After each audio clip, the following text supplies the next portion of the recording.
નમસ્કાર મિત્રો, એજ્યુટાર્ગેટ ચેનલમાં આપ સૌનું હાર્દિક સ્વાગત છે. વિદ્યાર્થી મિત્રો, આરટીઈ એડમિશન 2025ની જાહેરાત આવી ગઈ છે. ધોરણ 1થી 8ની અંદર મફત શિક્ષણ તમે મેળવી શકો છો. એના માટે વિદ્યાર્થી મિત્રો તમારે કઈ વેબસાઇટ જોવાની છે, ક્યાં ડોક્યુમેન્ટ જરૂર પડશે, ક્યાં ફોર્મ જમા કરાવવાનું છે અને તમારા તાલુકાની કઈ સ્કૂલ છે જ્યાં તમને એડમિશન મળી શકે છે એમ છે.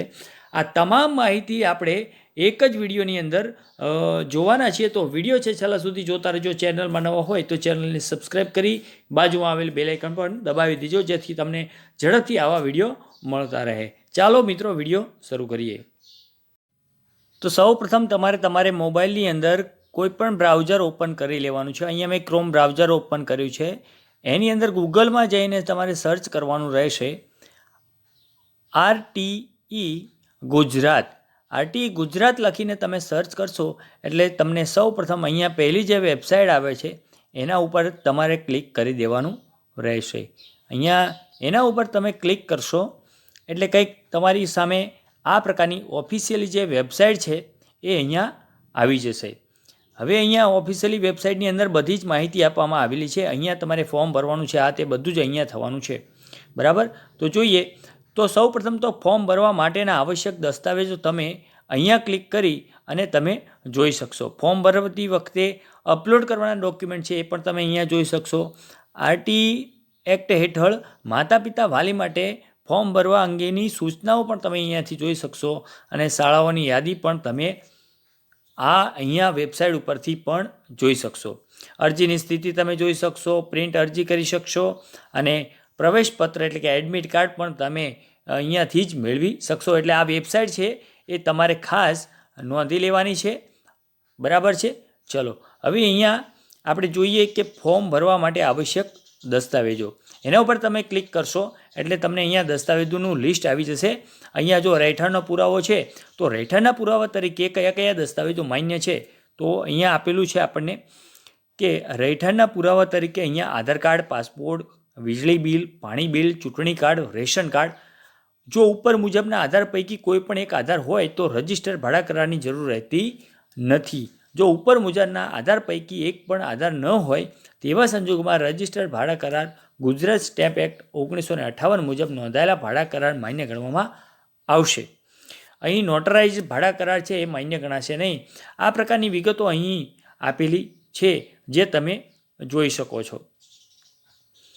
હવે આપણે આગળ અહીંયા વાલીનું જાતિનું પ્રમાણપત્ર છે, જન્મનું પ્રમાણપત્ર છે. તો અહીં કયું કયું પ્રમાણપત્ર માન્ય ગણાશે એ આ બાજુના ખાનામાં આપણને આપેલું છે.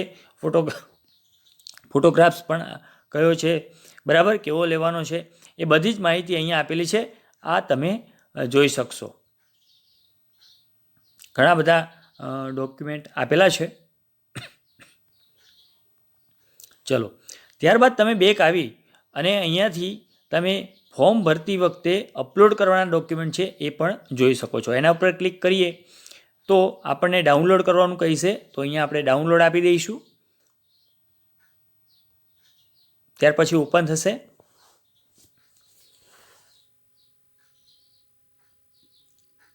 તો તમે જોઈ શકો છો અહીંયા જે ડોક્યુમેન્ટ છે એનું લિસ્ટ આપેલું છે. બરાબર, કે કયા કયા ડોક્યુમેન્ટ અપલોડ કરવાના રહેશે. તો અનાથ બાળક હોય, બરાબર, તો એના જન્મનું પ્રમાણપત્ર છે.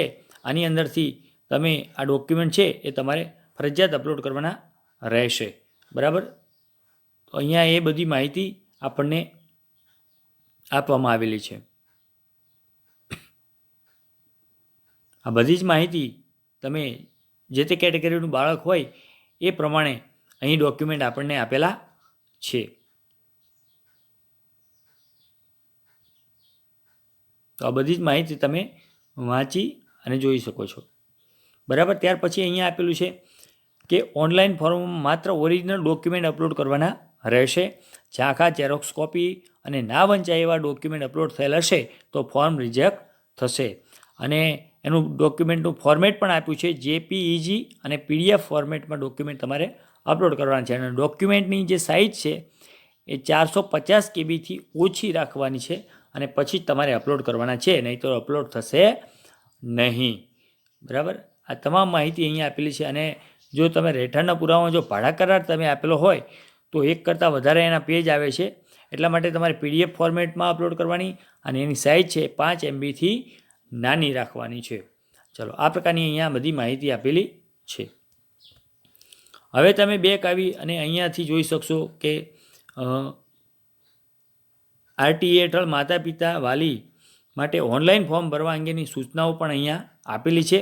અને અહીં જઈ તમે અને શાળાઓની યાદી છે એ તમે આ શાળાની યાદીમાં જઈ અને પછી કઈ શાળા છે એ તમે અહીંયા જોઈ શકો છો. દાખલા તરીકે અહીંયા તમારે તમારો જિલ્લો પસંદ કરી લેવાનો છે. દાખલા તરીકે અમરેલી પસંદ કરી લઈએ છીએ.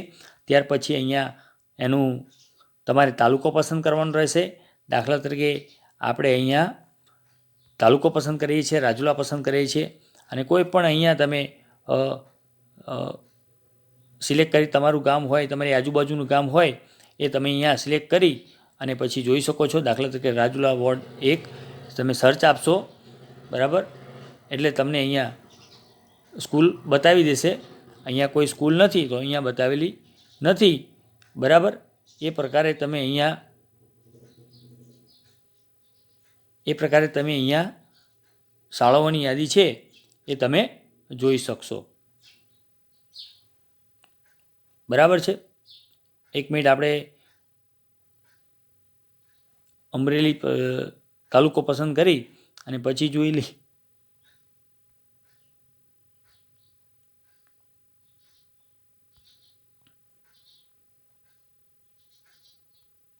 તો જો અહીંયા અમરેલી આપણે જિલ્લાની અંદર તાલુકો અમરેલી એની અંદર આ શાળા છે જ્ઞાન ગીતા પ્રાઇમરી સ્કૂલ, બરાબર. તો એનું એડ્રેસ આપેલું છે અહીંયા, બરાબર. આ વિલેજનું એડ્રેસ આપેલું છે અને અહીંયા કેટલી જગ્યાઓ છે અવેલેબલ એ પણ અહીંયા આપેલ છે. અહીંયાથી તમે એનું લોકેશન પણ જોઈ શકો છો. તો તમને આજુબાજુની આ શાળા હોય, તમારે અહીંયા એડમિશન લેવું હોય તો તમે આ શાળામાં એડમિશન મેળવી શકો છો. એ પ્રકારે તમને બધી જ માહિતી અહીંયાથી આ વેબસાઇટ ઉપરથી તમને મળી જાય છે.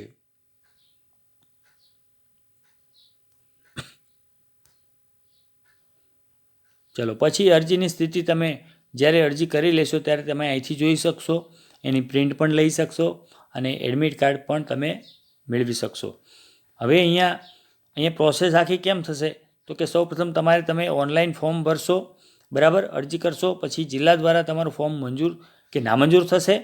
ત્યાર પછી ઓનલાઈન બેઠકની ફાળવણી થશે અને પછી તમને પ્રવેશ કાર્ડ આપવામાં આવશે અને પછી તમારી શાળાની મુલાકાત લઈ અને તમારે ત્યાંથી પ્રવેશ મેળવી લેવાનો હોય છે. આટલી પ્રોસેસ હોય છે.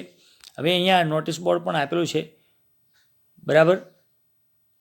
એક તમારે ડિક્લેરેશન ફોર્મ આવે છે. કોને આવે છે તો કે પાન કાર્ડ ન ધરાવતા અથવા તો પાન કાર્ડ ધરાવતા હોય પરંતુ ઇન્કમ ટેક્સ રિટર્ન ભરેલ ન હોય તે કિસ્સામાં આવકવેરાને પાત્ર આવક ન થતી હોવા અંગેનું નિયત નમૂનાનું આ સાથે સામેલ રાખેલ સેલ્ફ ડિક્લેરેશન ઓનલાઈન ફોર્મ ભરતી વખતે ફરજિયાત અપલોડ કરવાનું રહેશે. તો અહીંયા આ ફોર્મ તમે અહીંયાથી ડાઉનલોડના ઓપ્શન ઉપર જઈ અને ડાઉનલોડ કરી શકશો. ચલો, તો આ હતી સંપૂર્ણ માહિતી. આ વેબસાઇટ હતી, એની ઉપર જઈ અને તમે આ સંપૂર્ણ તમારા મોબાઈલની અંદર બધું જ જાતે જોઈ શકો છો. ફોર્મ પણ તમે અહીંયાથી જ ભરી શકવાના છો. તો વિદ્યાર્થી મિત્રો, વિડીયો ગમ્યો હોય તો લાઈક અને શેર કરવાનું ભૂલતા નહીં. નવા વિડીયો વિશે સાથે ફરી મળીશું. ત્યાં સુધી આવજો.